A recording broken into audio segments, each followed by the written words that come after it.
네, 윤석열 대통령이 체포돼 구속된 지 52일 만에 석방됐습니다. 윤 대통령은 석방 직후 입장문을 내고 불법을 바로잡아준 재판부 결단에 감사하다고 밝혔습니다. 이창근 국민의힘 하남시을 당협위원장, 이동학 전 민주당 최고위원과 함께 자세한 내용 짚어보겠습니다. 어서 오세요. 어서 오십시오. 네, 안녕하세요. 예.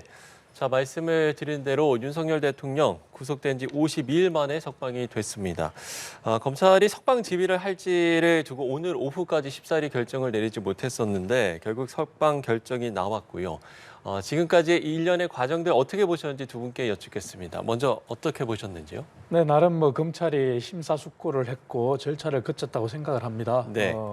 물론 법원에서 구속 취소가 결정이 됐지만 바로 즉시 항고나 수용을 표방하지 않고 오늘 검사장 고위 간부들 회의를 했지 않습니까? 예. 회의를 하고 심우정 검찰총장이 나름 간부들 회의에서 결론을 내렸고 그리고 또 수사를 맡고 있는 특별수사본부와 의견을 나눴습니다. 물론 특별수사본부에서는 반발이 있었고 그래서 시간이 조금 걸렸지만 그럼에도 불구하고 검찰에서 나름 절차는 거쳤다. 내부에서. 그리고 합당한 결정을 수기 끝에 내렸기 때문에 검찰의 그러한 노력에 대해서는 또 평가를 받아야 되고요. 네. 그리고 이렇게 결론이 나고 또 윤석열 대통령이 구속 취소에 따라서 석방이 된 만큼 이 부분에 대해서는 검찰을 향한 날성 공격들이 여야 간에 있는데요. 그런 부분들도 좀 자제가 될 필요가 있고 그래서 앞으로 지금 국론이 많이 분열돼 있지 않습니까? 이번을 계기로 또 얼마나 많은 국민들이 또 대립구도에서 또 움직일지 모르겠는데 하여튼 이번은 구속 취소 그리고 석방 이거만큼 나름 좀 통합을 향한 그러한 메시지들이 좀 더 나왔으면 좋겠다는 생각을 하는데 검찰을 향한 그런 공격이 지속되는 상황에서 과연 얼마나 통합이 될 수 있을지 좀 걱정도 사실 있는 부분입니다. 예. 이 최고위원께서는 어떻게 보셨는지요? 심우정 검찰총장은 저는 사퇴해야 된다고 봅니다. 지금 검찰이 처음부터 계산을 잘못했다는 얘기가 되고 본인들이 그것에 대해서 다퉈볼 여지가 있음에도 불구하고 다투지 않았거든요. 하루 만에 항고를 포기한다는 게 말이 됩니까? 저는 그것은 말이 안 된다고 생각하고 스스로들이 잘못을 했다면 그것을 바로잡기 위한 노력을 당연히 보여줬어야 됨에도 불구하고 그걸 보여주지 않았던 점에서 그런 이 비판을 받아도 저는 입이 10개여도 할 말이 없다 이렇게 생각을 합니다. 예. 그리고 내란 수괴범이 지금 혐의자가 바로 풀려나면서 사실 국론 분열뿐만 아니라 경제 폭망 상황이 계속해서 연장될 겁니다. 이러한 상황이 국민을 고통으로 몰아넣는 이 상황 속에서 검찰이 결국 이 부분에 대해서 결정적 역할을 한 것이 아니냐. 그래서 국민 비난은 피할 길이 없다라고 저는 생각을 하고요. 야, 어쩌면 이렇게 법 기술자들이 현란한 이 드리블을 보는 것 같아서 마음이 정말 씁쓸합니다. 네. 특히나 검찰 내에서도 윤 대통령 수사, 공소 유지를 담당했던 특수본 측에서 석방 지휘 지시에 반발했던 걸로 알려졌는데요. 내부 이견이 있었던 이유 뭐라고 보시는지 먼저 여쭤보겠습니다. 저는 심우정 검찰총장이 당연히 이 부분에 대해서는 책임을 져야 된다고 보는데 특수본 검사들은 당연히 열심히 수사했을 겁니다. 그럼에도 불구하고 윗선에서 이것에 대해서 본인들이 검사장 회의라는 것을 열어서 사실은 이거는 사실 의미도 없는 거거든요. 그런데 정치적으로 정무적으로 그냥 그런 하나의 완충 장치를 열어서 한 겁니다. 그런데 심우정 검찰총장의 경우는 윤석열 대통령이 임명하지 않았습니까? 그런데 심우정 검찰총장 이전에 이원석 검찰총장 어떻게 그만뒀죠? 우리가 그만두는 장면 다 봤잖아요. 법과 원칙대로 김건희 여사 건에 대해서 수사를 하겠다라고 밝히니까 아래의 인사를 전부 다 그냥 대통령이 바꿔버리지 않았습니까? 딱 그것이 시그널이 됐었을 겁니다. 그러니까 심우정 검찰총장은 법과 원칙에 따라 하고 싶어도 하지 못했던 그런 상황이기 때문에 저는 이 부분에 대해서 아마 특수본 검사들은 대단히 큰 항의를 했었을 것 같고 아마 지금은 자괴감을 느끼고 있지 않을까 싶습니다. 네, 같은 질문 또 여쭤보도록 하겠습니다. 가장 중요한 결론은 그걸 겁니다. 구속 취소를 법원에서 결정을 했지 않습니까? 예. 구속 취소를 한 이유는 결국은 구속 시한이 지나서 구속 기소를 했기 때문에 잘못됐다는 것이 아니겠습니까? 그런데 그러한 부분에 대해서는 형사소송법에 보면은 특수본에서 바라보는 시각은 또 그 안에 관례에서 봤을 때는 날짜로 계산하는 그러한 관례를 적용해 왔단 말이죠. 하지만 법원에서 이번에 구속 취소 결정을 내리면서 정보통신의 발달을 이유로 들고 날이 아니라 정확하게 시간을 따져야 된다. 그래야지만 피의자의 어떤 보호 피의자 중심의 원칙에 맞다. 그렇게 해서 시간으로 정했단 말이죠. 네. 그래서 특수본에서는 그 부분이 앞으로 계속 다퉈야 된다는 주장을 강하게 하고 있습니다. 그래서 내부에서 반발도 있었는데 여기에서 이제 검찰 수뇌부가 결정을 내린 거는 다른 이유가 아니라 구속 취소와 같은 경우도 만약에 헌재에 위헌 여부를 따졌을 때 위헌이 될 수 있다는 우려를 했는 겁니다. 뭐냐면 예. 피의자 인신을 구속하는 세 가지 장치가 보석과 구속 집행정지, 구속 취소와 관련된 게 있는데 형사소송법에서 그간의 보석에 관한 부분과 구속 집행정지에 관한 부분은 예. 즉시 항고를 할 경우에 만약에 법원에서 보석을 허가했거나 구속 집행정지를 허가를 했을 때 바로 즉시 항고가 바로 위헌이다. 네네. 그래서 즉시 항고에 대해서는 위헌이라고 했기 때문에 그 두 가지는 이미 없어졌어요. 음. 하지만 구속 취소는 아직까지 현행법에 남아 있습니다. 즉시 항고를 할 수 있다는 거죠. 그렇기 예. 때문에 특수본에서 바라보는 시각은 그간의 관례에서는 구속 기간을 정할 때 구속 심사할 때 날짜로 계산했는 부분이 충분히 빠져야 되기 때문에 불산입되면은 당연히 구속 기한이 맞다는 주장이었는데 법원에서는 그게 아니라 시간을 따졌다. 그래서 구속 취소가 정당하다고 했는 부분. 그 다툼에 있어서 그러면은 맞냐 안 맞냐를 법원에서 구속 취소를 했더라도 그 이유에 의해서 하지만 형사소송법에 의해서 즉시 항고를 할 수 있는 장치가 있음에도 불구하고 예. 수뇌부에서는 허가를 안 했지 않습니까? 그래서 그러한 부분 때문에 수뇌부에서 내부 진통도 있었고 또 특수수사본부에서 강력한 반발도 있었고 그래서 그 이유지만 결론적으로는 수사본부에서 앞으로 재판 과정에서 그러한 부당성을 지적해 나가겠지만 검찰 수뇌부에서 정한 대로 일단 구속 취소 즉시 항고는 하지 않는 걸로 결론을 내린 거죠. 예. 말씀을 해주신 부분에서 연장선상에 좀 질문이 될 것 같은데 윤 대통령 측에서도 즉시 항고가 위헌의 소지가 있다라고 이제 주장으로 했었기 때문에 이런 부분도 검찰의 판단에 영향이 있지 않았겠습니까? 이 부분은 어떻게 보세요? 그러니까 한 번도 없었던 사례였기 때문에 저는 네네. 다퉈볼 만했다. 그래서 그 위에 이제 고법의 이 판단도 그리고 대법의 판단도 당연히 그거는 받아놨어야 되는 겁니다. 예. 처음에 지기현 판사가 이런 판단을 했을 때는 본인 스스로도 이런 판단을 명확하게 하기가 좀 그렇고 어찌 보면 좀 여지를 둔 거거든요. 그럼 당연히 검찰이 그것은 항고해가지고 바로 이 다음 판단을 받아봤었어야 됨에도 불구하고 그걸 하지 않음으로써 사실은 정치적으로 앞으로 엄청난 분쟁 여지를 남기게 된 겁니다. 예. 그래서 저는 이 부분이 앞으로 굉장히 정치적으로도 첨예할 뿐만 아니라 법치주의를 서로가 지키자고 만들어 놓은 것인데 이제는 자기 유리한 대로만 해석을 하고 이것에 따라서 이 국민들의 어떤 분열 이런 것들은 굉장히 앞으로 우리가 치러야 될 치러야 될 어떤 이 손상이 굉장히 클 겁니다. 그렇기 때문에 저는 대단히 이 검찰에선 이 수뇌부가 대단히 잘못된 판단을 내렸다고 봅니다. 예. 네. 그러니까 이 상급 법원의 판단을 받음으로써 판례가 이제 형성될 수 있는 이제 이런 부분을 지금 우려를 나타내 주신 것 같은데요. 이 부분에 대해서는 어떤 말씀을 주시겠어요? 물론 즉시 항고를 하고 예. 단계를 거친다면은 판례가 만들어질 수가 있었겠죠. 예. 하지만 구속 취소가 사실은 굉장히 드문 상황입니다. 일반 피의자들 같은 경우는 아마 이러한 구속 취소 신청조차 못했겠죠. 그리고 대통령의 변호인단이 구속 취소의 사유에 해당한다 해서 신청을 했기 때문에 굉장히 드문 상황이고 그래서 우리가 판례를 나름 만들 필요가 있다는 그런 주장도 일리는 있습니다. 예. 하지만 말씀드린 것처럼 피의자를 인신 구속할 때 가장 최소화하는 게 원칙이지 않습니까? 그래서 아까 말씀드린 대로 보석이나 그리고 구속 집행 정지 이런 결정을 내렸을 때 즉시 항고하는 것은 위헌이다.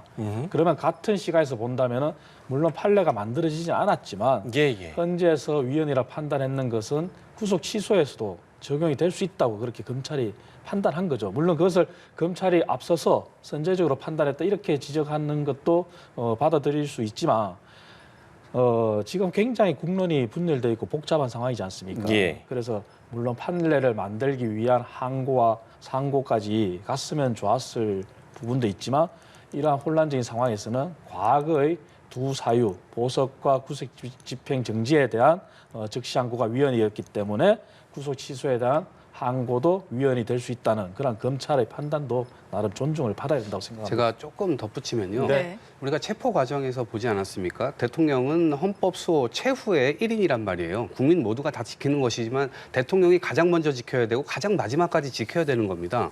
그런데 그걸 지키지 않았어요. 왜냐하면 체포영장, 그다음에 조사받으러 나와라, 그다음에 헌법재판소에 출석해라, 이런 것들 대부분 다 무시하지 않았습니까? 굉장히 어려운 과정을 통해서 겨우겨우 신병을 확보해 놓은 겁니다. 그런데 이제 앞으로 이렇게 풀려나게 되면 형사재판은 아마 1심에서는 이대로 쭉 가게 될 겁니다. 다른 혐의로 또다시 뭔가를 신병을 구속하지 않는다고 한다면 저렇게 풀려난 채로 할 텐데 아마 그런 법 집행에 대해서 제대로 또 응할 것인지, 저는 이것도 굉장히 큰, 이미 우리가 봤던 모습이 있기 때문에 굉장히 앞으로 좀 위기가 있을 거라고 보고요. 이것은 곧 사법 질서에 굉장히 큰 형해화로 나타나지 않을까 우려가 굉장히 큽니다. 예, 네. 마찬가지로 발언 기회 드리죠. 네, 물론 뭐 말씀하신 대로 대통령께서 정정당당하게 수사를 받고 재판에 임했으면 하는 저는 개인적인 주장을 언제나 해왔습니다. 하지만 그렇게 하지 못했던 부분에 대해서는 아쉬움이 분명히 있습니다.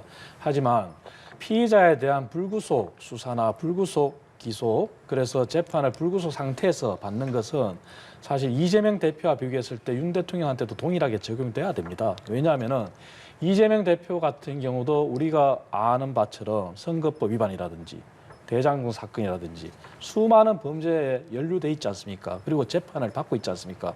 하지만 당시에 재판에서 1심에서 징역형을 선고함에도 불구하고 구속을 하지 않았지 않습니까? 그것은 야당의 대표라는 그런 공인에 대한 그런 걸 인정을 했단 말이죠. 그렇다면 이재명 대표에 대한 불구속 수사, 불구속 재판을 원칙이 윤 대통령한테도 최초에 사실은 적용이 되는 게 맞았습니다.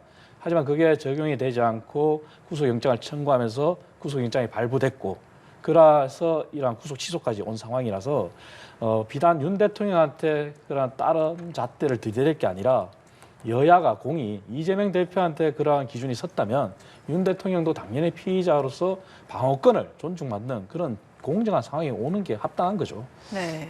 요 죄송한 말씀이지만 네. 지금 죄질이 너무 다르잖아요. 이게 선거법 위반 사건하고 예. 내란 속에 헌법 질서를 수호할 의지가 없다라는 게 재판부의 판단입니다. 그럼에도 불구하고 체포 당하려고 하지도 않고 뭔가 유혈 사태가 일어날 것처럼 했어요. 이게 너무나 황당한 건이고요. 대한민국의 민주주의를 형해화하고 헌법을 완전히 붕괴하려고 했고 독재 국가로 만들려고 했단 말이에요. 근데 그 지점에서 도대체 어떻게 같이 비교가 된다는 건 저는 이해가 일단 안 되고요. 그런 점에서 저는 앞으로 수사기관도 재판기관도 대단히 어려운 지난한 과정을 거칠 수밖에 없게 될 것이다라는 굉장히 큰 우려를 갖고 있는 겁니다. 네, 마찬가지로 네. 짧게 변론을 듣고 저희 이제 다음 질문 네, 드려보겠습니다. 예. 범죄에 대해서 경중이 어디 있습니까? 범죄는 범죄입니다. 그리고 윤 대통령 같은 경우는 아직까지 1심의 판단도 나오지 않았어요. 예. 그렇다면 무죄 추정의 원칙이 있는 거거든요. 그리고 내란죄라는 건 앞으로 형사재판을 거치면서 결정돼야 될 상황인데 내란죄라고 단정하는 것은 옳지가 않습니다. 그리고 탄핵도 마찬가지로 헌재에서 이제 선고가 남고 있는데 탄핵을 받아들일지 기각을 할지 그 부분에 대해서도 아직 결정이 나지 않았습니다. 그래서 무죄 추정의 원칙은 적용이 돼야 된다. 그리고 범죄에는 경중이 없습니다. 네. 네. 윤 대통령은 석방 후 입장문을 통해서 불법을 바로잡아준 재판부의 용기와 결단에 감사드린다고 밝혔습니다. 또 지지자들을 향해서 밝게 웃으면서 손을 흔들고 고개를 숙이기도 했는데요. 어떻게 보셨는지 위원장께 먼저 여쭤보겠습니다. 당연히 윤 대통령께서 뭐 해야 될 일을 했다고 저는 봅니다. 왜냐하면 윤 대통령이 구속이 돼서 구치소에 있었지만 매주 주말 그리고 심지어 평일에도 많은 지지자들이 나왔지 않습니까? 그러한 지지자들에 대한 고마움에 대한 표시는 당연한 인간적인 도리고요. 그것은 뭐 윤 대통령이 아니라 야당의 이재명 대표라 하더라도 아마 그렇게 했을 겁니다. 그래서 이러한 모습은 지극히 자연스러운 모습이고요. 그런데 이러한 모습을 야당에서는 과민 반응 일으키듯이 또 다르게 뭐 확대해서 가는데요. 그래서 윤 대통령이 뭐 아직까지 지지자들을 향한 감사를 여전히 계엄과 그리고 야당이 주장하는 내란이라 하는 것을 정당화하려는 그런 모습으로 그렇게 자꾸 해석하는데 그것은 앞으로 헌법과 법률에 의해서 헌재와 법원의 판단에 맡겨야 됩니다. 그리고 윤 대통령에 대한 이러한 모습 자체는 있는 그대로 지지자들에 대한 감사라는 것으로 받아들여 주셨으면 하는 그런 마음이에요. 네. 같은 질문 또 여쭤보겠습니다. 저는 사실 군사 독재를 만들려고 시도를 했었고 그것이 제대로 실패를 한 겁니다. 그런 상태에서 본인이 이 감옥에 들어가 있다가 나오는데 표정이 마치 개선 장군처럼 표정을 지어요. 그리고 주먹을 지지자들을 향해서 불끈 쥐고요. 그 전에 들어가기 전에도 이미 국민들에게 메시지를 낼 때 자신은 끝까지 싸우겠다. 아무것도 잘못한 것이 없고 아무 일도 일어나지 않았다. 호수 위에 달 그림자를 보는 것 같다. 이렇게 얘기를 했잖아요. 그러니까 본인의 인식 자체가 국민들이 이렇게 불안하고 도대체 우리가 엄청난 이 피와 땀으로 만들어 왔던 민주주의 국가를 독재 국가로 만들려고 했었던 이 사안에 대해서 사과도 없습니다. 본인들이 성찰이 없고 뭘 잘못했는지도 아직도 인식을 못하고 있는 상태입니다. 거기다가 오늘 나오는데 국민의힘 여당 의원들이 굉장히 많이 가가지고 마중을 나갔더라고요. 그리고 나서 한다는 얘기가 수사기관의 책임을 반드시 묻겠다. 이런 얘기들을 해요. 그러니까 지금은 사실은 내란이 이미 진행되고 있는 상황이고 그것이 종식되지 않은 상황이에요. 당연히 국민들은 불안할 수밖에 없고요. 현실적으로 이 부분을 도대체 어떻게 해결해야 되지? 대한민국이 문명국가니까 법과 제도, 질서에 따라서 이 윤석열 대통령을 그 법질서 내에 넣어가지고 지금 재판을 진행하게 할 수밖에 없기 때문에 이렇게 하는 건데 대단히 아마 갑갑하시고 아마 굉장히 억울하실 거고 화가 많이 나실 겁니다. 그럼에도 불구하고 오늘의 태도는 정말 잘못됐다 이렇게 봅니다. 예, 오늘의 모습을 두고 두 분께서 상반된 평가를 내려주셨는데요. 혹시 첨언하실 부분 있으십니까? 뭐 저희가 이제 수사기관에 대해서 경중을 묻고 책임을 묻겠다 그렇게 말씀하셨는데요. 그 부분은 이렇게 봐야 될 겁니다. 검찰과 공수처 그리고 경찰 사실 계엄 사태 초기에 서로 경쟁하듯이 수사를 주장했습니다. 그 얘기는 각각의 기관들이 사실 반성해야 될 부분은 있습니다. 그 부분은 법률에 의해서 야당이 태생적으로 잘못 잉태시킨 공수처에 가장 큰 문제가 있고요. 왜냐하면 수사권이 있냐 없냐의 논쟁에서 공수처가 자유로울 수 없지 않습니까? 그리고 경쟁하듯이 내란죄를 수사하겠다고 주장했어요. 하지만 야당이 만든 법에 의하면 사실은 경찰이 수사권이 있는 게 맞습니다. 그리고 검찰은 나중에 기소권만 있는 거죠. 그런데 이러한 법률을 지키지 않고 서로 경쟁하듯이 한 그러한 부분에 대해서는 질타를 할 수 있지만 검찰이 아까 말씀드린 대로 구속 취소가 결정이 난 상황에서 즉시 항고를 하기 위해서는 법률적으로 정해져 있습니다. 시간이. 그게 7일 이내입니다. 예. 그래서 7일 이내가 아니라 거기에 대해서 하루 정도 심사숙고하고 그런 상식적으로 봤을 때 국민들도 납득할 수 있는 그러한 근거를 제공하기 위해서 검찰이 했다고 봐지거든요.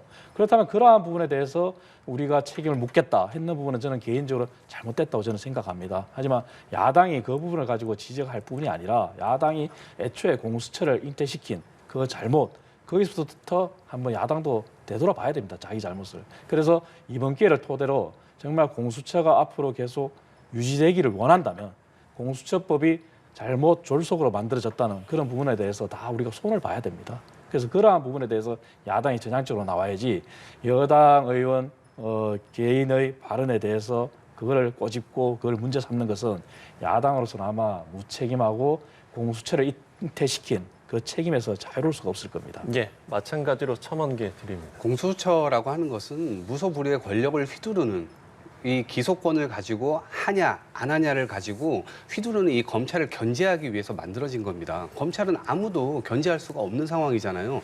여당이 돼서 무조건 권력자의 편을 들어가지고 이 야당을 공격하는데 이 검찰의 권력이 쓰입니다. 그렇기 때문에 그걸 견제하기 위해서 공수처가 나왔는데 이 공수처의 존재 자체가 지금 이것을 형해시킨 건 아니거든요. 공수처장 누가 임명했죠? 대통령이 임명하셨잖아요. 지금 그 상황에서 지금 미비점이 있는 상태도 저는 인정하고요. 그다음에 되게 미비하게 움직였다는 점도 인정합니다. 그럼에도 불구하고 공수처 자체가 문제가 있었다. 이거는 저는 아니라고 보고요.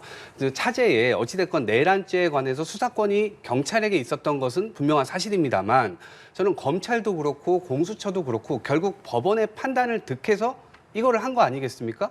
직권남용죄를 처음에 적용했다가 거기에서 타고 들어가서 내란죄를 수사했던 것 아닙니까? 그것에 앞서서 법원의 판단이 다 있었던 겁니다. 그렇기 때문에 그것에 대한 정당성은 이미 확보를 했다고 보고 다만 나중에도 이런 논란이 있을 것 같으니 이 부분에 관해서는 명확하게 나중에 입법적으로 정리를 하는 건 좋겠다. 이것에 대해서는 저는 동의를 하고요.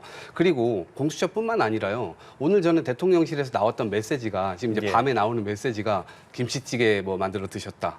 그다음 개들을 안아줬다 이런 얘기들이 나오는데 정말 국민들 입장에서는 복창이 터질 수밖에 없는 그런 상황입니다. 대통령의 현실 인식이 국민들을 대하는 이런 태도와 이런 자세가 있는 것이 아니고 자기 지지층과 자기가 키우는 개들 이런 쪽으로 좀 가 있다고 하는 것이 대단히 저는 부적절하다 이렇게 봅니다. 예. 하나만 사실관계를 바로잡으면요. 공수처를 지적하는 이유가 공수처가 직권 남용 권리 행사 방해죄를 수사하면서 관련된 범죄의 내란죄를 수사한 게 아닙니다. 처음에 공수처가 내란죄를 먼저 수사를 하겠다고 그랬습니다. 그러다가 그게 아니라고 하니까 직권남용 권리 행사 방해죄를 수사하면서 나중에 연관된 범죄의 내란죄로 수사했다 이렇게 바꿨습니다. 그래서 공수처가 문제 있다고 지적하는 부분이고요. 그래서 사실관계를 바로 잡고요. 예. 대통령의 구속 취소 이후에 관저를 돌아가서 뭘 했고 뭘 먹었고 한 거는 아마 상식적으로 본다면은 언론을 통해서 국민들은 알지 않습니까? 언론의 보도 프레임을 통해서 국민들은 전달받는 거고 그럼 당연히 대통령의 일거수일투족이 지금은 가장 큰 관심사일 겁니다. 그래서 그 부분에 대해서 보도를 하는 것은 당연히 맞는 거고 또 그걸 알리는 것도 당연히 맞는 겁니다. 다만 저도 말씀하신 것처럼 인정하는 부분은 대통령이 거기에 더해서 지지자들에 대한 메시지뿐만 아니라 국민 통합의 메시지를 정말 내주셨으면 하는 그러한 아쉬움은 좀 있었습니다. 그래서 내일이라도 대통령실이나 대통령께서는 국민 통합에 대한 메시지를 한번 좀 내주셨으면 하는 그런 조그마한 소망을 한번 말씀드려 봅니다. 대통령실의 메시지를 이야기해 주셨으니까요. 대통령실에서 나온 메시지 중에 직원들을 향해서는 흔들림 없이 국정 중심을 잡아야 한다 이런 메시지가 나왔습니다. 내일도 정지석 비서실장 주재 수석 비서관 회의도 열린다고 하는데 내일 좀 어떤 논의들이 이루어질지 그리고 이런 메시지는 어떻게 보고 계신지요? 사실 저도 뭐 과거 청와대 근무를 한 경험이 있습니다만 대통령이 탄핵이 되고 헌재에서 탄핵에 대한 변론을 거치고 이제 네네. 최종 선고를 남겨두고 있지 않습니까? 대통령이 탄핵됐다는 것은 대통령의 직무는 정지된 게 맞습니다. 하지만 대통령실의 직무가 정지된 건 아니거든요. 그 예. 말씀은 대통령실은 여전히 정부의 중요한 최고 의사결정 기구로서 존재하는 겁니다. 그렇다면 대통령직에 파견된 공무원들도 존재하고요. 대통령직에 근무하고 있는 대통령 직원들도 존재하고요.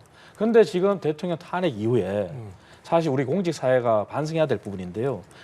언론 몇몇에서 이제 보도했지만 대통령실이 정부의 의사결정 과정에서 배제된 부분이 상당히 많습니다.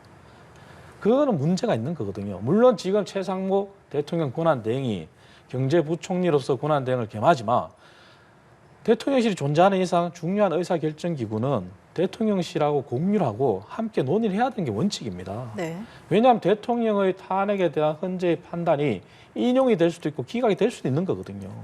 그런데 지금까지 그러한 행태를 안 보이고 잘못된 행태를 보였다는 것은 정말 공직사회가 반성해야 될 부분입니다. 그래서 아마 그런 메시지가 나온 거고요.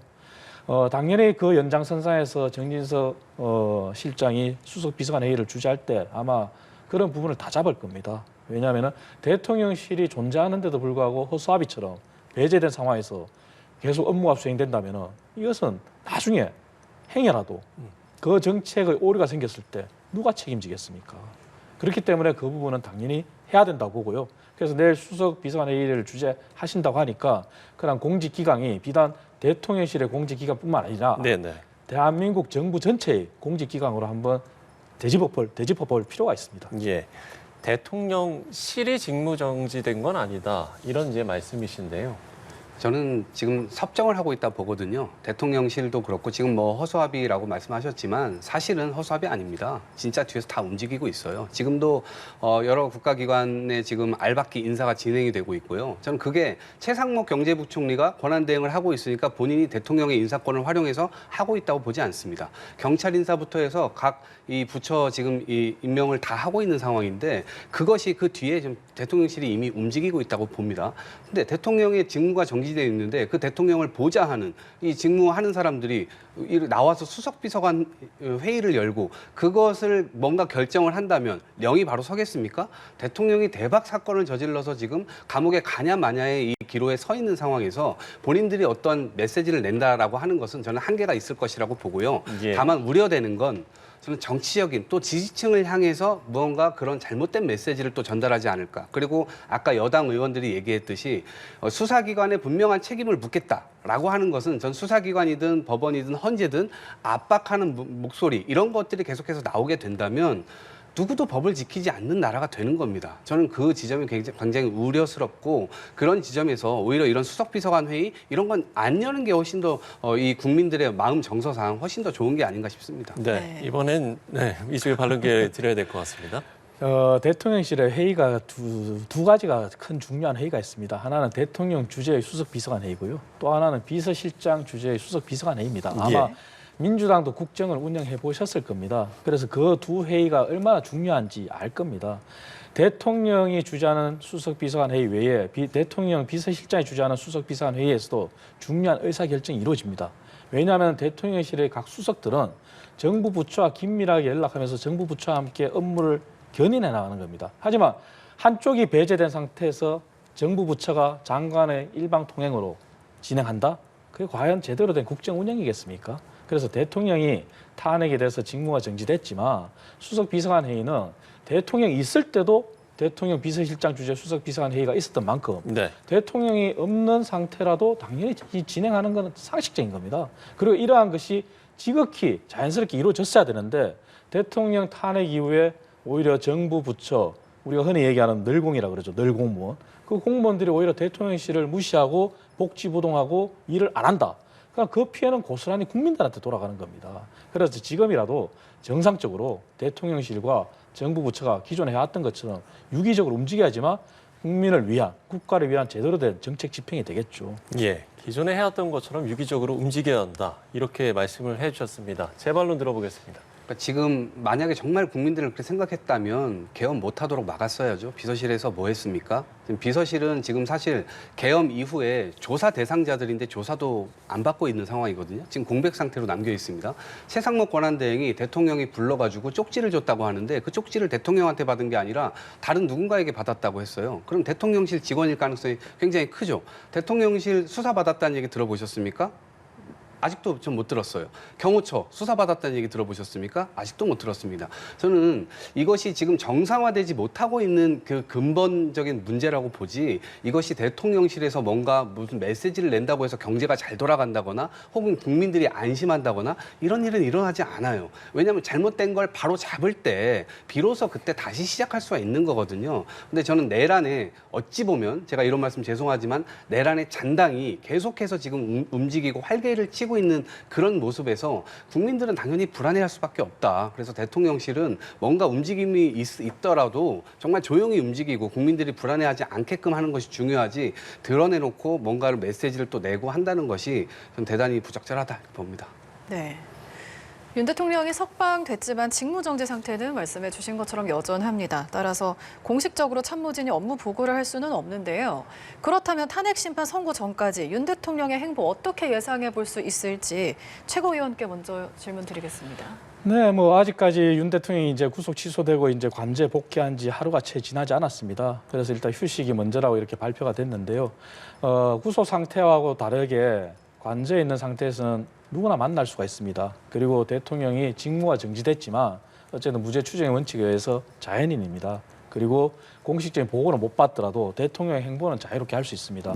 과거에 노무현 전 대통령도 탄핵이 된 상태에서 직무가 정지됐지만 여러 가지 행보를 했었습니다. 그래서 그런 부분들까지 우리가 막을 수는 없고요. 다만 직접적인 업무 지시나 그런 것은 당연히 안 되겠죠. 자제하겠죠.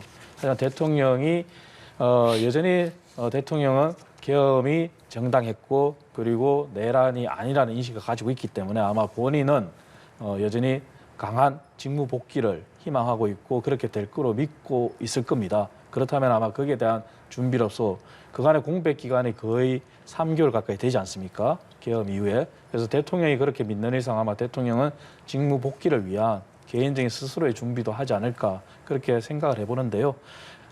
그게 업무 보고를 받고 공식적인 직무 정지된 상태에서 할 수 없는 것을 한다는 얘기는 아닙니다. 다만 본인이 그렇게 생각하고 있기 때문에 탄핵이 기각될 것이고 직무 복귀를 할 거라는 믿음 하에 본인이 앞으로 어떻게 해나갈 거다, 나라를. 그러한 여러 가지 구상을 하고 그러한 준비하는데 시간을 쏟지 않을까 그런 생각을 해봅니다. 네, 앞으로 윤 대통령의 행보 위원장께서는 어떻게 예상하시는지요? 글쎄요, 행보라고 할 것까지는 없을 것 같고요. 기존에 감옥에 있었기 때문에 유튜브 같은 거 아마 못 보셨을 거예요. 극우 유튜브 위주로 주로 시청을 하시지 않을까 싶고요. 그 다음에 대통령 재임 기간에도 여러 가지 술 마시고 그 다음 날 가짜 출근 차량 보내고 이렇게 하셨잖아요. 이제는 가짜 출근 차량 안 보내도 되지 않습니까? 그러니까 저는 매일매일 또 술자리를 많은 참모들과 또 갖게 되지 않을까 이런 거를 좀 예상을 해보고요. 그리고 우리가 계엄 당일에도 굉장히 꼼꼼하게 사실은 본인은 계엄령 선포만 하고 많은 디테일한 일들은 그 아래 부하들이 알아서 하는 것인데 대통령 스타일을 보면 꼼꼼히 일일이 다 전화를 하세요.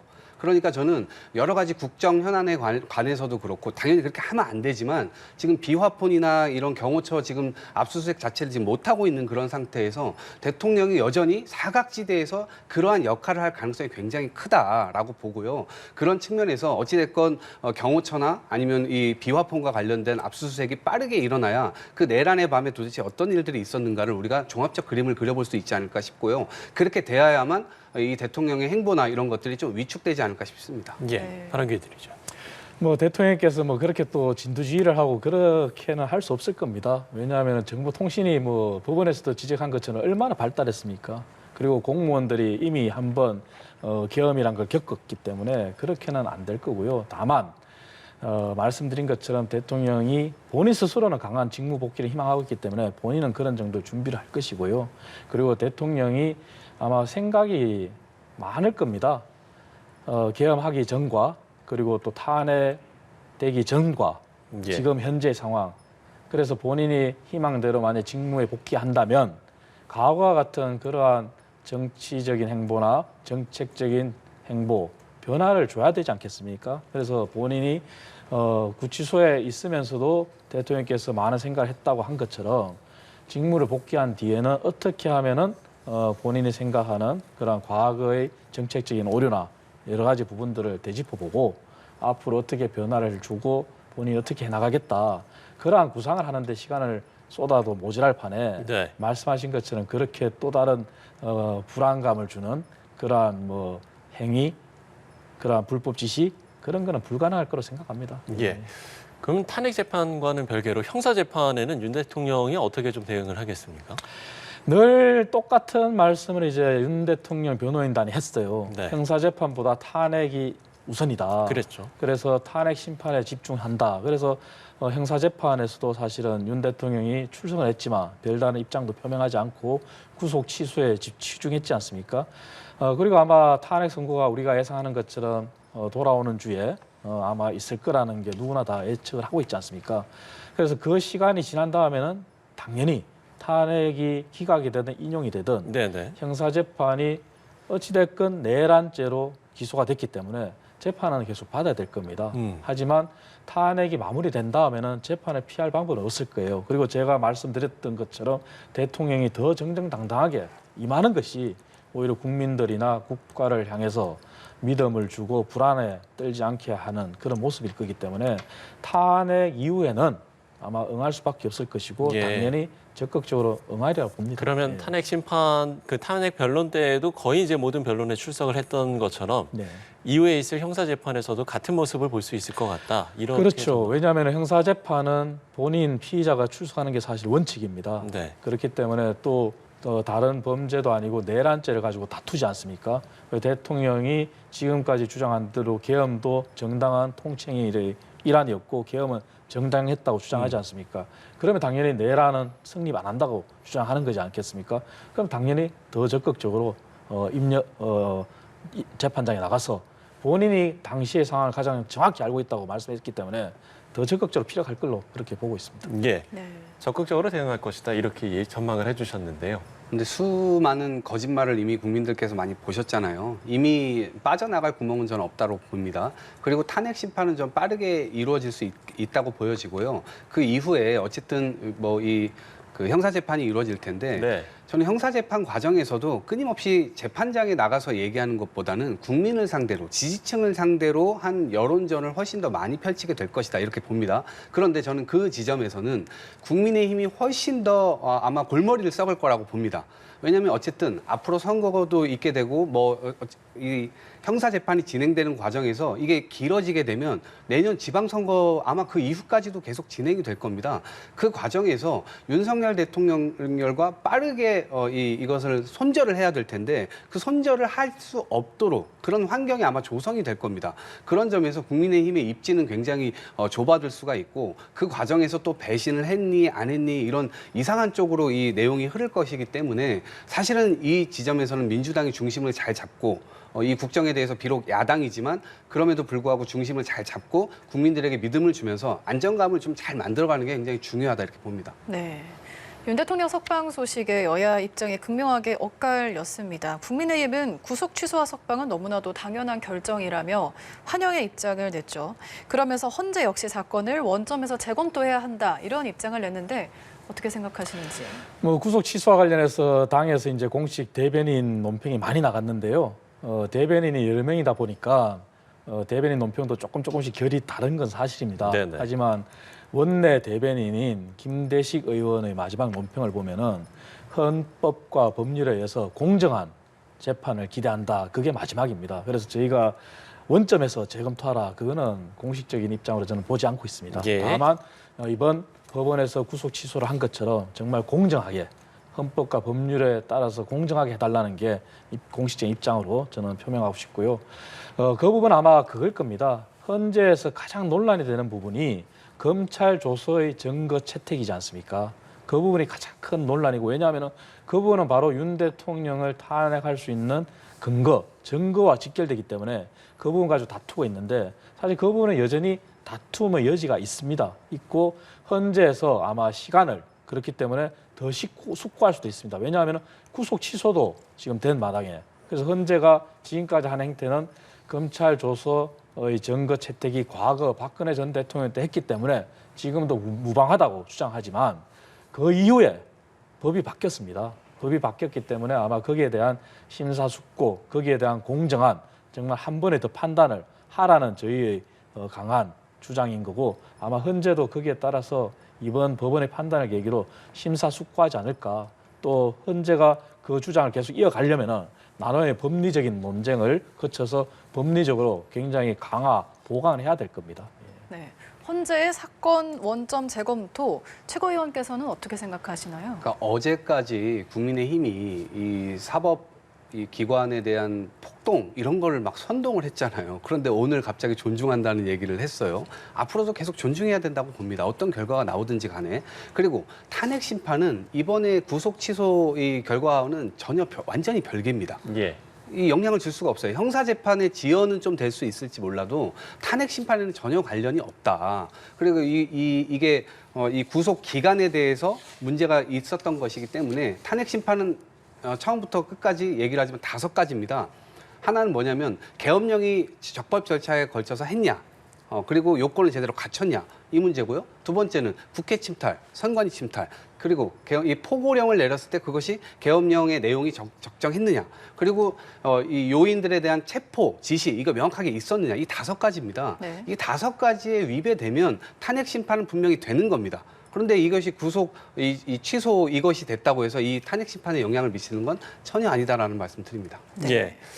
그 헌재에서도 구속 취소가 탄핵 심판에 영향을 없을 것이다라는 입장인데 결국에는 이제 많은 언론에서도 관심을 지금 주는 부분이 바로 이 부분인 것 같습니다. 결국에는 이 구속 취소가 탄핵 심판에 영향을 미칠 것인가 어떻게 좀 보세요? 저는 말씀드린 것처럼 시간적인 부분에서는 약간 영향을 미치고 헌재가 아까 말씀드린 대로 가장 핵심적인 쟁점 검찰 조서의 증거 채택 부분에 대해서 헌재의 주장을 합당하다고 주장하려면은 법리적인 보강의 절차는 반드시 거칠 거라고 봅니다. 그리고 헌재가 주장하듯이 공수처, 문제가 있는 공수처의 조서는 헌재가 증거로 채택하지 않았기 때문에 문제가 없다는 입장이지 않습니까? 그리고 검찰과 경찰의 조서만 채택했다는 거지 않습니까? 그렇기 때문에 헌재는 크게 영향을 주지 않는다 그런 입장인데 네네. 그렇지만 말씀드린 것처럼 심사숙고하는 재판관들이 그러한 회의 평의는 더 강하게 가질 거라고 봐요. 왜냐하면 검찰 조서의 증거 채택 그 부분이 가장 큰 쟁점이기 때문에. 그래서 시간적인 거는 헌재가 17일까지는 아무런 변론을 제기하지 않겠다고 했어요. 그래서 예. 우리가 17일까지 안 하기 때문에 17일 이내에 선고가 날 거라고 주장하는데 그렇게 예측을 하지만 네, 지금 만약에, 그런 전망들이 예, 나오고 있는 거죠. 그렇지만 이번 재판을 구속 취소 재판의 계기로 헌재가 검찰 조서의 증거 채택 부분에 대해서 더 숙고할 그런 시간을 가져야 된다. 그렇다면 시간이 또 늘어나는 것도 배제할 수는 없겠죠.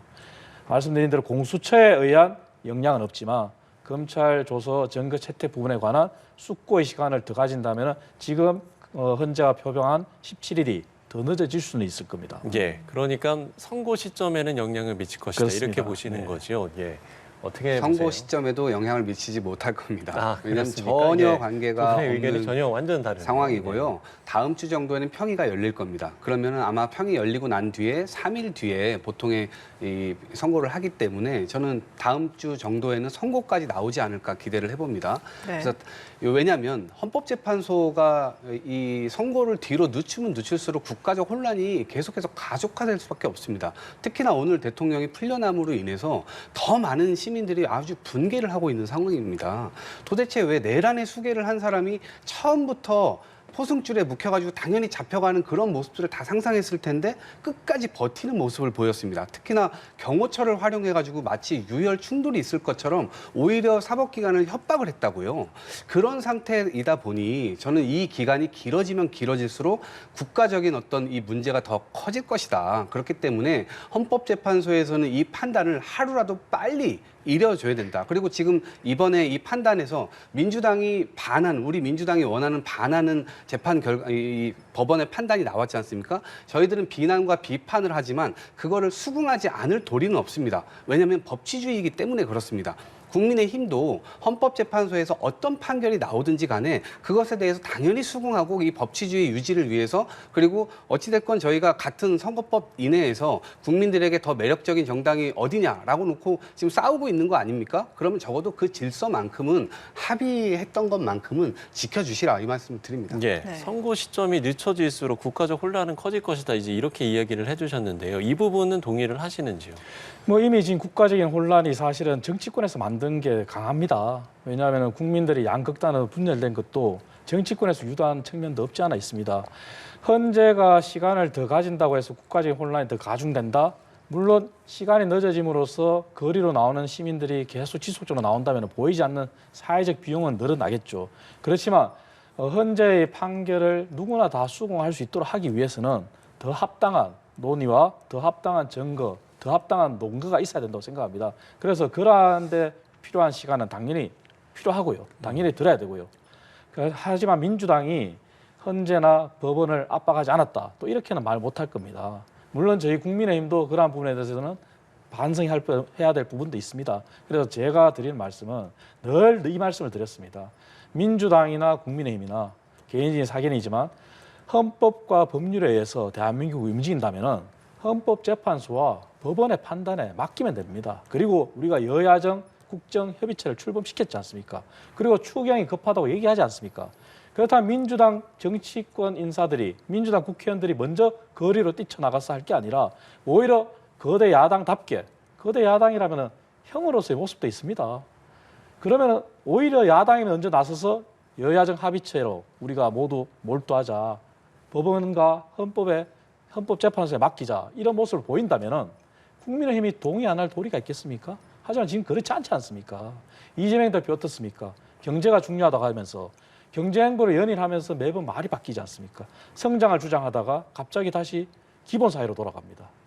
지금 통상이 힘들다고 하지만 미국에 제대로 된 관세 협상을 할 사람을 보내지조차 못하지 않습니까? 이러한 부분들이 여야가 해야 될 일이거든요. 그래서 야당도 더 이상 헌재와 법원을 압박할 생각하지 말고, 그리고 검찰에 대한 비난도 이제 멈추고 여야정 국정협의체로 돌아와서 함께 논의를 하고, 국민의힘도 그렇게 논의를 한다면은 말씀하신 그러한 사회적 비용이 늘어날 수는 있지만 이처럼 양극단으로 국민들이 더 갈라지진 않겠죠. 이런 걸 부추기는 게 오히려 여야 정치권입니다. 네. 이번에는 이채국께 반론 기회를 드려야 될 것 같네요. 글쎄요, 트럼프 대통령 왔는데 뭐 협상단 못 보내는 게 야당 탓은 아닌 것 같고요. 지금 내란을 저지른 국민의힘, 이 윤석열 대통령 탓이 훨씬 더 크다고 당연히 생각하지 않을까요? 그리고 지금 법을 계속 무시하고 계세요. 최상목 경제부총리 지금 권한대행을 하고 있습니다만 헌법재판소에서 헌법재판관 빨리 임명하라라고 나왔습니다. 결정이 됐어요. 그러면 바로 임명하는 게 맞죠. 그런데 헌법재판소에서 나온 결정마저도 무시를 지금 하고 있단 말입니다. 그럼 어느 국민이 법 지켜야 되겠다고 생각을 할까요? 그리고 지금 집권 여당이 하는 것을 보면 지금 의대 증원 문제에 관련해서도 지금 완전 망가져가지고 지금 의대 의료 지금 이 현장 자체가 제대로 돌아가고 있습니까? 의대 현장은요 아예 지금 많이 망가져 버렸어요. 교수들도 지금 다른 데로 가버렸고요. 전공의들도 돌아오지도 않고 있는 상황입니다. 이런 상태에서 국민의힘이 대통령 향해서 쓴소리라도 제대로 해봤나요? 지금도 저는 쓴소리조차도 하지도 못하고 대통령 나오니까 쪼로로 달려가가지고 거기에서 지금 박수 치면서 대통령 수고하셨습니다라고 그러고 하고 있단 말이에요. 이 상태에서 과연 국민들이 집권 여당을 믿을 수 있냐? 믿을 수가 없죠, 당연히. 이 상태이기 때문에 국민의힘이 제발 정신을 차리고 제 자리로 돌아와라. 헌정 질서 안으로 들어와라. 왜 자꾸 헌법 바깥으로 나가가지고 사람들을 선동하고 그렇게 하느냐. 대통령도 오늘 보십시오. 자신을 비호하기 위해서 수호하려고 했었던 사람들, 지금 감옥에 가 있는 사람들, 그 사람들 전부 다 다시 나왔으면 좋겠다. 이런 얘기를 하잖아요. 아니, 그럼 서부지법 이 폭동 계속 해도 된다는 얘기입니까? 이런 것에 대해서 여당에서는 분명하게 끊어줄 필요가 있는데 그걸 아무도 끊어주지 않고 오히려 대통령에 경도돼가지고 오히려 헌법을 질서를 지금 수호할 의지를 전혀 보여주지 않고 있는 게 지금 대한민국의 현주소입니다. 너무나 잘못됐죠. 야당이 주장하듯이 여당이 전체가 서부지법 난동이나 그리고 기타 다른 계엄이나 이런 부분들에 대해서 정당하다고 한 적이 없습니다. 잘못됐다 분명히 저희가 지적을 했고요. 몇몇 의원들이 다른 의견을 낼 수는 있지만 그것은 정당의 다양성의 원리에 의해서 의원들이 개개인의 헌법기관이기 때문에 그냥 자기 자신의 개인적인 견해일 뿐이고 공식적으로는 절대 저희가 그거를 용납하거나 정당화한 적이 없습니다. 그 말씀을 드리고요. 말씀하신 것처럼 만약에 최상목 권한대행이 헌법재판관을 임명하지 않은 게 잘못이라고 한다면 지금 야당이 거대 야당으로서 바로잡아야 될 것은 오히려 헌법재판소법입니다. 왜냐하면 헌법재판소법에 보면은 재판관 임명에 관한 기한의 조건이 없어요. 언제 임명해야 된다는 얘기가 없습니다. 그러니까 법의 미비점이지 않습니까? 공수처법도 마찬가지입니다. 공수처법의 구속영장 청구 그리고 체포영장 청구 이런 부분을 놓고 얼마나 많은 논란이 있었습니까? 하지만 공수처법에 보면은 그 부분이 법의 맹점으로 남아 있습니다. 왜냐하면 공수처가 수사할 수 있는 대상이 있는데 그 수사 대상과 공수처가 기소할 수 있는 대상은 또 달라요. 하지만 공수처법에는 기소할 수 있는 대상에 관한 관할 법원에 관한 문제만 기록이 되어 있습니다. 그렇다면 기소할 수 없는 다른 대상에 대한 체포영장이나 구속영장에 대한 규정이 없단 말이죠. 그건 미비점이란 말이에요.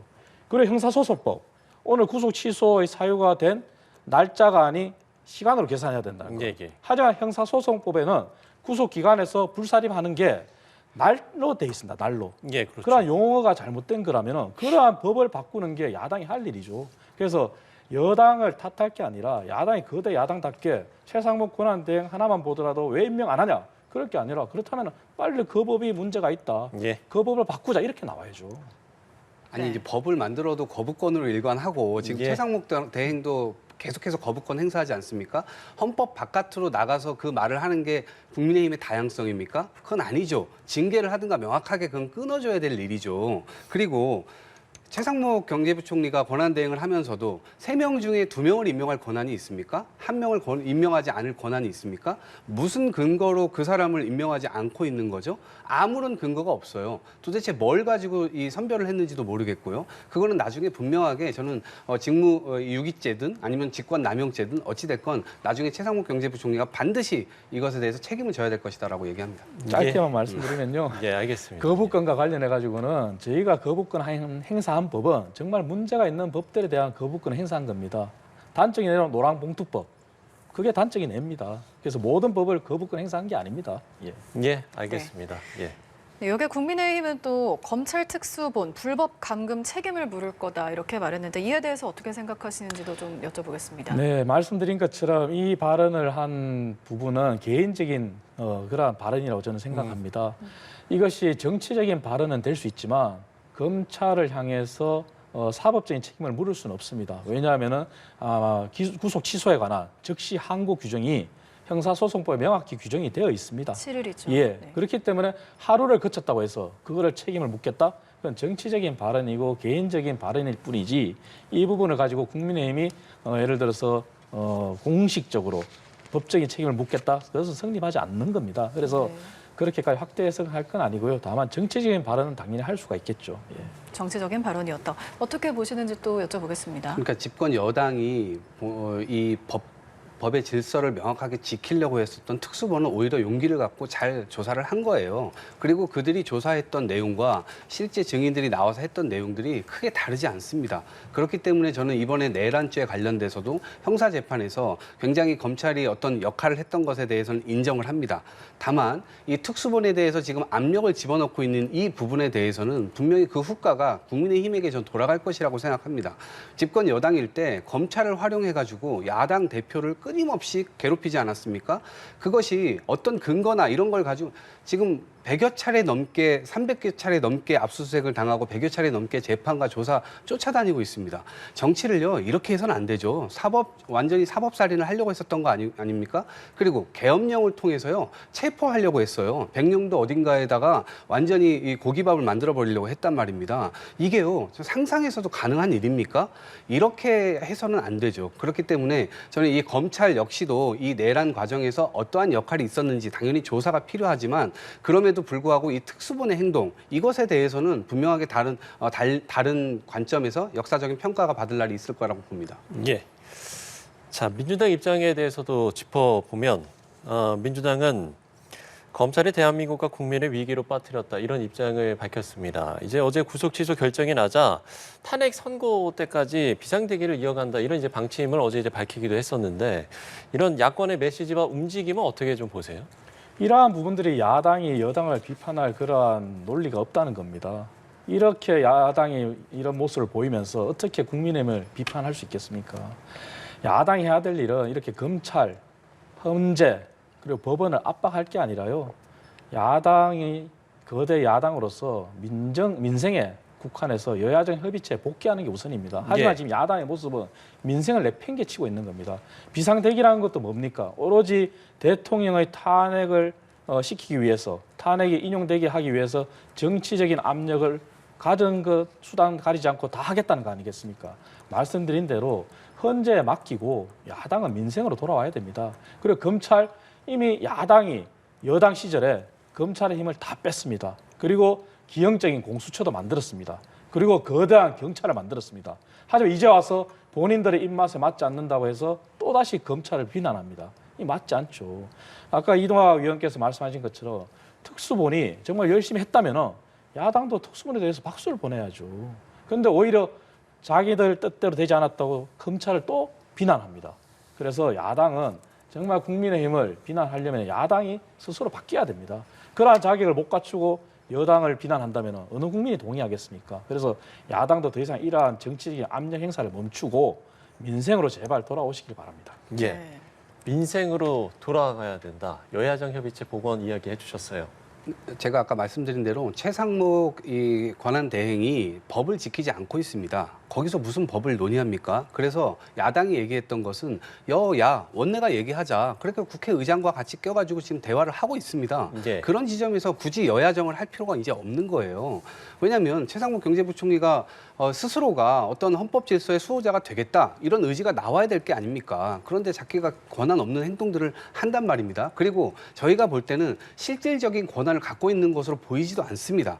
왜냐하면 지난 2년 반 동안 우리가 지켜봤지만 국민의힘 당대표가 된다고 해서 실질적 권한을 가진 것으로 보였나요? 그렇지 않죠. 뒤에서 대통령실과 대통령이 다 섭정을 하는 게 눈에 뻔히 보였단 말입니다. 심지어 공천도 저렇게 다 개입해가지고 했다는 게 다 드러나지 않았습니까? 그리고 이 김건희 여사 명품백과 관련돼서도 그렇고요. 주가 조작 사건과 관련돼서도 그렇고요. 이원석 검찰총장이 법과 원칙에 따라 법불악위라는 어려운 말까지 써가면서 자기가 원칙을 지키겠다라고 얘기를 했지 않습니까? 그 말을 한 지 일주일 만에 이 인사를 통해서 다 바꿔버렸습니다. 그리고 나서 결국 조사도 제대로 못하고 그냥 무혐의로 그냥 끝났어요. 이러한 검찰이기 때문에 저는 특수본과 검찰이 그 특수본 안에 있지만 그 특수본이 저는 제 역할은 했다고 보지만 이번 결정에 한해서는 구속 기간에 관한 문제였기 때문에 특수본은 반발을 했다는 거 아닙니까? 당연히 항고를 했었어야 함에도 불구하고 심우정 검찰총장이 이상한 검사장 회의 같은 걸 열어가지고 또다시 이걸 무마시켰단 말이에요. 예. 저는 그렇기 때문에 이 지점에서는 검찰엔 분명히 탓이 있다 이렇게 보고요. 민주당은 오늘부터 이제 철야 농성 계속 들어가고요. 내일부터는 계속 시위도 계속 할 예정으로 있습니다. 왜냐하면 이대로 국민 여론에서도 그렇고요. 이 내란의 수계가 지금 빠져나온 상태이기 때문에 이 지점에서는 굉장히 저희가 철두철미하게 앞으로 물샐 틈 없이 열심히 정말 해가지고 탄핵 심판까지는 일단 가야 된다라는 네. 생각을 가지고 있기 때문에 그 이면에는 결국 국민 생활의 안정이 들어있는 겁니다. 네. 민주당은 또 윤 대통령이 석방 후에 보인 행태가 파렴치하다며 신속한 파면만이 위기의 극복의 방법이다라고 강조했는데요. 이에 대해서는 어떻게 생각하시나요, 위원장님? 그러니까 민주당은 오로지 탄핵밖에 없습니다. 민생은 안중이 없습니다. 방금도 말씀하신 것처럼 민생을 얘기하시면서 자꾸 탄핵까지 민주당은 단일화 체제로 가서 오로지 탄핵에만 온 힘을 쏟겠다. 근데 탄핵을 주장하면서 어떻게 그 뒤에 민생을 논할 수 있습니까? 그 뒤에 민생이 숨어 있다? 그건 동의할 수가 없죠.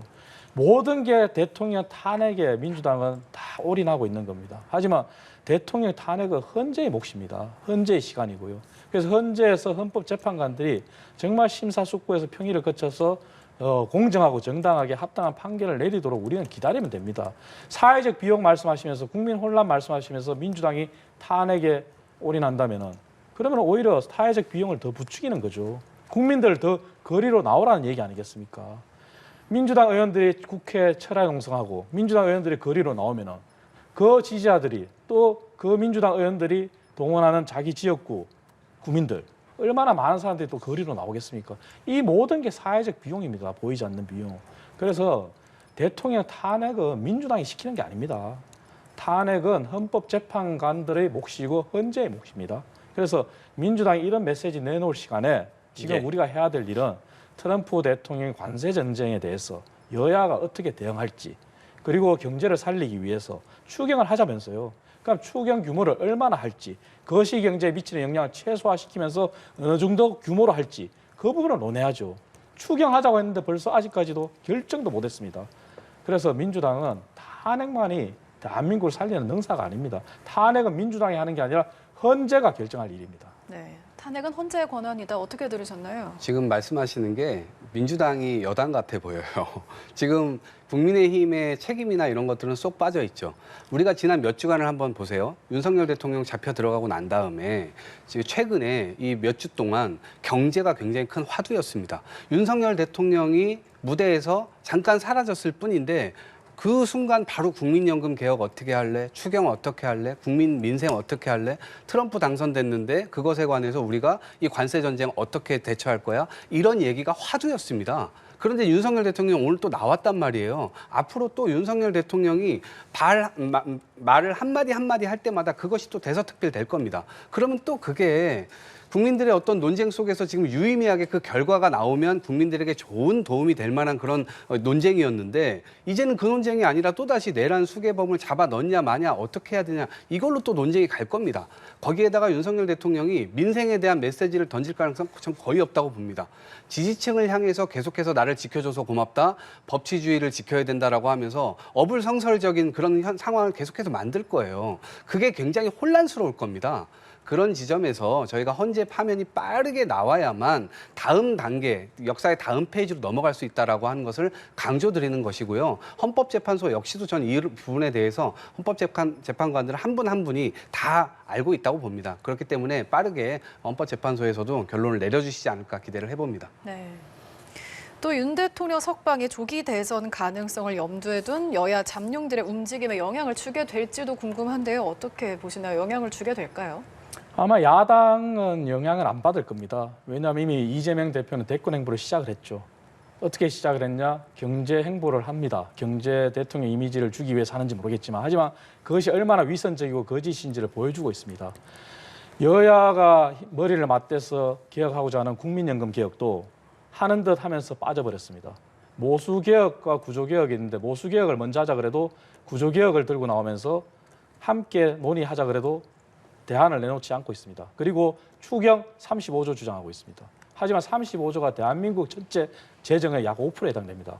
코로나 사태 때 우리가 수많은 재정을 투입했습니다. 하지만 어떤 결과였습니까? 고물가로 고통을 받았습니다. 그 고물가를 잡기 위해서 고금리 정책을 폈습니다. 35조 추경을 하면은 물가가 다시 상승하지 말라는 법이 없습니다. 그러한 거시 경제에 미치는 영향을 전혀 고려하지 않습니다. 그리고 또 하나 반도체법. 우리나라 수출의 4분의 1이 반도체입니다. 하지만 반도체에 관해서 반도체가 지금 추락하고 있는데 52시간 빼자고 했더니 예외를 적용하자 했더니 노랑봉투법 때문에 양대 노총을 만나고 나오더니 안 하고 있습니다. 그리고 연구원들 제발 52시간 적용하지 말아달라. 우리는 연구할 때 연구해야 된다. 하지만 거기에서 그 굴레에서 못 벗어나고 있습니다. 이러한 부분들이 이재명 대표가 하는 경제 행보의 위선입니다. 그래서 아마 이 행보로 똑같이 갈 겁니다. 아마 전혀 지장 안 받을 겁니다. 그리고 조국 혁신당 벌써 오픈 프라이머리 얘기하고 있습니다. 그리고 개혁신당 마찬가지입니다.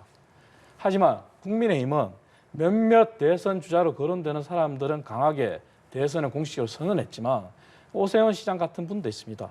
탄핵이 최종 결론 나기 전까지는 어떠한 얘기도 못한다.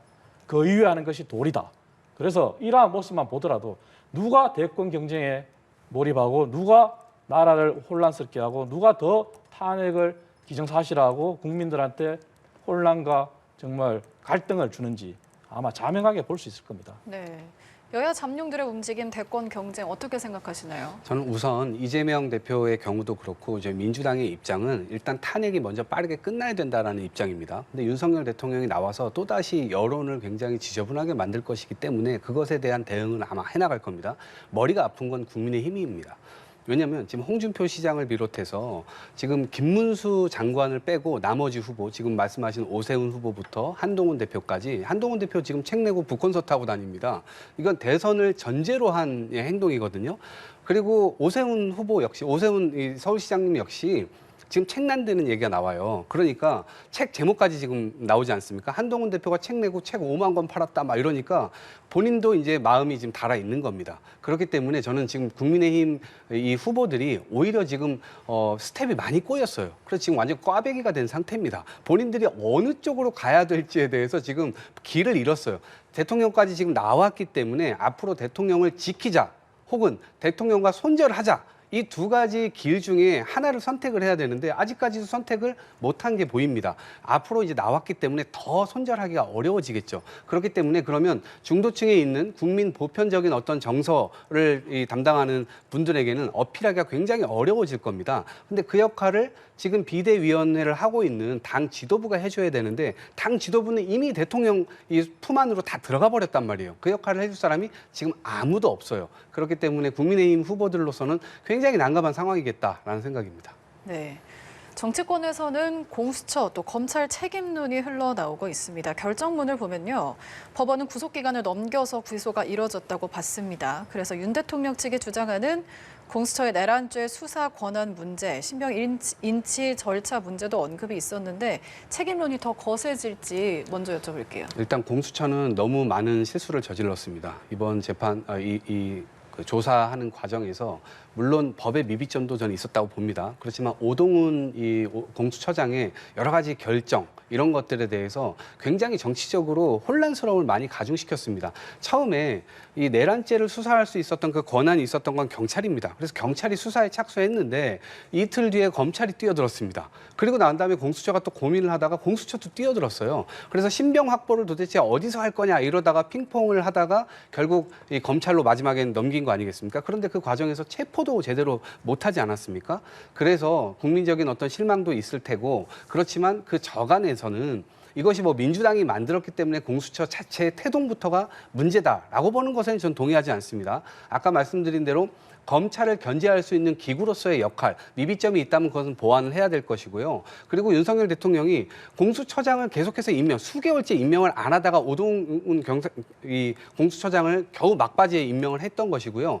그 밑에 있는 이 검사들도요, 계속해서 임명을 안 했습니다. 지금까지 안 돼 있는 상황입니다. 그러다 보니까 원래 채워야 될 인원조차 채우지 못했던 상황이기 때문에 그것은 일종의 전력 자체가 완비되지 못했었기 때문에 나타날 수 있는 문제라고 보고요. 그러면 이것은 국민의힘에서 동의하지 않기 때문에 나중에라도 차제에 혹여나 정부가 바뀌게 된다면 이 공수처를 제자리로 만들어 놓는 것, 그 완비하는 흐름 이런 것들은 좀 만들 필요가 있겠다는 생각은 듭니다. 네, 같은 질문 위원장께도 드리겠습니다. 공수처는 사실 문제가 많다는 것은 동의하셨으니까 거기에 대해서는 이견이 없다고 생각하지만 공수처의 태동 문제는 민주당이 책임에서 절대 자유로울 수 없습니다. 왜 제가 그런 말씀을 드리냐면은 공수처법의 미비점을 보더라도 얼마나 졸속으로 만들어졌는지가 나오지 않습니까? 그래서 공수처는 이번 기회에 정말 여야가 제대로 된 공수처를 만들고자 하면은 공수처법을 제대로 손을 봐야 되고요. 그렇지 않다면은 공수처가 과연 검찰에 대한 견제라고 했지만 이미 존재 자체의 어떤 이유, 거기에 대해서 의문을 가지는 사람들이 많습니다. 그래서 그 문제도 근본적으로 짚어봐야 됩니다. 검찰이 너무 비대하기 때문에 검찰의 수사권을 경찰로 분산하자. 그것은 이미 합의가 어느 정도 됐기 때문에 또 민주당에서 일방적으로 또 주장하는 부분도 있기 때문에 지금까지 그렇게 해왔습니다. 그래서 검찰의 힘을 경찰로 넘기고 검찰은 기소권만 주는 그런 형태로 나왔단 말이죠. 하지만 공수처 부분만큼은 정말 이번 기회에 민주당도 문제를 인지하고 있다면 정말 손을 봐야 되고요. 그리고 이번에 공수처가 보여준 문제점 중에서 가장 큰 문제점은 법원의 판단이 내려진 수사권의 문제. 수사권이 있었다는데 동의하기 힘들기 때문에 구속 취소가 받아들여진 거 아니겠습니까? 그 부분도 공수처가 상급 법원의 판단을 못 받아서 유감이다 하는 것은 공수처가 그런 말을 할 자격이 없습니다. 공수처는 그런 권한도 없고요. 그것은 검찰의 권한이기 때문에 그래서 공수처는 그런 말 한 자체도 문제가 있기 때문에 공수처는 이번 기회에 정말 함께 여야가 논의를 했으면 좋겠습니다. 네, 알겠습니다. 자, 마지막으로 좀 짧게 질문을 드려보면 오늘도 서울 도심에서 대규모 탄핵 찬반 집회가 열렸습니다. 탄핵 심판 선고가 임박해지면서 이 집회가 점점 더 격화할 수 있다는 우려도 나오고 있는 상황인데 탄핵 심판의 결과가 어떻게 나오든 국론 분열 막고 통합을 이뤄내야 하는 과제가 분명히 있는 것 같습니다. 이 부분에 대해서 두 분의 의견 짧게 좀 듣겠습니다. 맞습니다. 정말 대한민국의 지금 가장 큰 문제가 양극단으로 갈라진 국민 여론입니다. 이것은 대한민국 경제나 대한민국의 안정에 결코 도움이 되지 않습니다. 지속적으로 말씀드리지만 여야 정치권이 먼저 앞장서서 이 부분을 해결해야 되고요. 그리고 윤석열 대통령도 이 책임에서는 자유로울 수가 없습니다. 내일이라도 윤 대통령께서 현재 구속 취소가 돼서 관저로 오셨기 때문에 국민 통합의 메시지를 당신을 지지하는 분이건 지지하지 않는 분이건 모두가 함께 일상으로 돌아가 달라 이런 메시지를 제발 내주시고 여야도 이재명 대표가 앞장서서 먼저 통 크게 그러한 모습을 보여주시기를 정말 희망합니다. 예, 최고위원께도 의견 듣겠습니다. 네, 사법부 폭동 이런 것들을 당연히 일어나서는 안 됩니다. 두 번 다시 일어나서는 안 되죠. 헌재 판결 이후에도 당연히 그것을 비난할 수 있지만 따르지 않을 도리는 없는 거거든요. 그것이 우리가 민주공화정을 함께 하고 있는 것이고 우리가 약속한 원칙입니다. 그러한 내용들을 견지하면서 민주당 역시도 당연히 그럴 거고요. 전 국민의힘이 지금 약간 헌법 바깥으로 나가 있다는 느낌을 계속 받거든요. 그렇기 때문에 그 지점에서의 어떤 원칙을 천명하는 것, 이거 굉장히 중요하다고 생각하고 있습니다. 네, 오늘 말씀 여기까지 들어보겠습니다. 이창근 국민의힘 하남일 당협위원장, 이동학 전 더불어민주당 최고위원과 함께했습니다. 오늘 말씀 좋은 말씀 고맙습니다. 고맙습니다. 고맙습니다.